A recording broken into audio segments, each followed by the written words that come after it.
Welcome to the Dr. Joy Kong podcast. My name is Dr. Courtney Gillenwater. I'm going to flip the chair today and have the honor of Dr. Kong as our guest here today on the show. She is a triple board certified physician, also the founder of the American Academy of Integrative Cell Therapy, and she's here today to answer the questions that a lot of us have at home, and we're going to see what she has to say to help answer our questions. Thank you, Dr. Courtney. I appreciate you being here, and yeah, we're going to have some fun chat today. Yes, so we'll get right into it. Something that has been on a lot of people's minds is when they're considering stem cell therapy, you know, when people are trying to decide where to go, what are some differences that you think there are between stem cell therapies that exist, you know, in other places as compared to here in the United States? Yeah, well, first of all, I'm so excited that you started by asking when people are considering stem cell therapy, because that means that people have realized how powerful stem cell therapy can be, that it can be really helpful. Because when I started in the field 8 years ago, the question was, what are stem cells? Why can't it help people? Like, what does it do? So the fact that we've moved to the point where, you know, if people are considering, you know, what are your advice? So I love it. So yeah, there's a lot of confusion about, can I do stem cell therapy in the US? And what's the difference between what's going on in the US and what's overseas? So this is a huge area of confusion.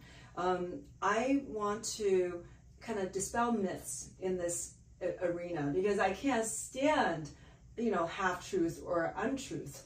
The fact that even some doctors are telling people that stem cell therapy is not legal in the US, it just, you know, it's mind-boggling, and still it's persisting. So I like to just, you know, let people know stem cell therapy is absolutely legal. First of all, it's in a gray area. You know, well, FDA did say that yes, you can do stem cell therapy in the United States when you use it for hemoreconstitution purposes. So that means if somebody's blood lines are not good, you can wipe out their bloodlines and give them new stem cells to replenish. So that's the only FDA indication for stem cell therapy. So in that sense, yes, there's an approval, but there are a lot of different kinds of stem cells.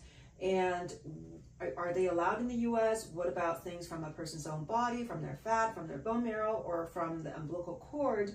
You know, what is legal, what's not. So the FDA made it simple. I think it's 2017.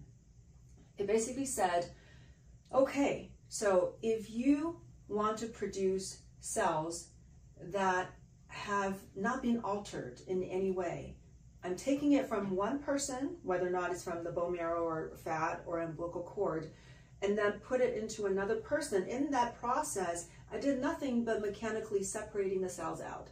I didn't add enzymes or chemicals to change the structure or function of the cells. I did not grow them in culture to huge numbers. Then the FDA says you are giving a transplantation. You're not making a drug. If you're not making a drug, then you can do what you do as a doctor when you transplant, you know, any organs, right? So we can transplant liver, lungs, heart. We can do all those blood transfusions. We don't need the FDA to approve such transplantation. FDA has nothing to do with it because it's regulated by the body of, you know, the political body, or, you know, the governing body of the medical association, the medical board, because they supervise how doctors practice medicine. The FDA is about products, it's about drugs, it's regulating drugs. So if you're not making a drug, then really it doesn't have a whole lot to do with FDA. There are certain standards you have to adhere to, which are governed traditionally by American Association of Tissue Banks. So they are the governing body for any transplantation. You have to screen for certain infectious diseases. You know, there's a certain process that you have to go through in order to bring something from one human to another. So that's the difference. So if something is tissue transplant, then as a doctor, you can do transplantation. And that's what we're doing here.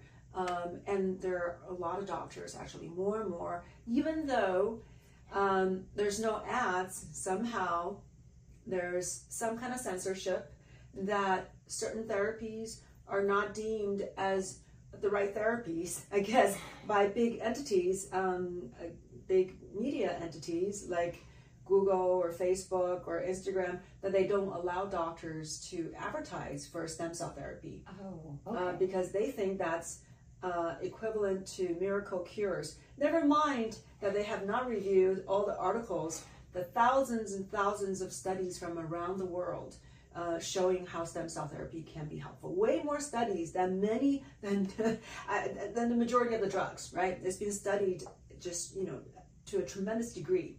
So these doctors who are doing the therapy are doing tissue transplant. But the moment you start to extract, after extraction, if you are using enzymes, sometimes they use enzymes to free the cells, but that's considered manipulation in the FDA's eyes.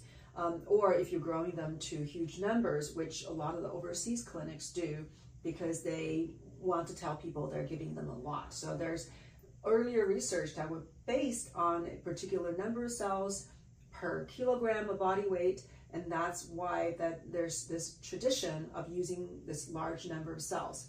If you want to do that, the FDA says you can, but you have to do studies. You have to apply for an investigational new drug study, which is IND, and that is a long process. It's very costly. It takes a lot of energy.